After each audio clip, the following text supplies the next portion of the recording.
بسم اللہ الرحمن الرحیم۔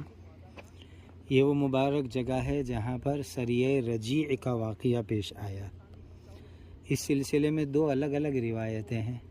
ایک روایت سے پتہ چلتا ہے کہ نبی کریم صلی اللہ علیہ وسلم نے 10 صحابہ کو اس علاقے میں مقیم فرمایا تھا تاکہ قریش جو اس زمانے میں دشمن ہے ان کی لشکری اور تجارتی سرگرمی ایکٹیویٹیز پر نظر رکھی جا سکے۔ دوسری روایت اس سلسلے میں یہ ہے کہ قبیلہ عدل اور قارا کے لوگوں نے نبی کریم صلی اللہ علیہ وسلم سے معلمین کی درخواست کی تھی، لہٰذا 10 قراء کرام کو نبی کریم صلی اللہ علیہ وسلم نے بھیجا تھا۔ حضرت عاصم ابن ثابت رضی اللہ تعالیٰ عنہ کو ان کا امیر بنایا تھا۔ جب یہ لوگ اس علاقے میں آئے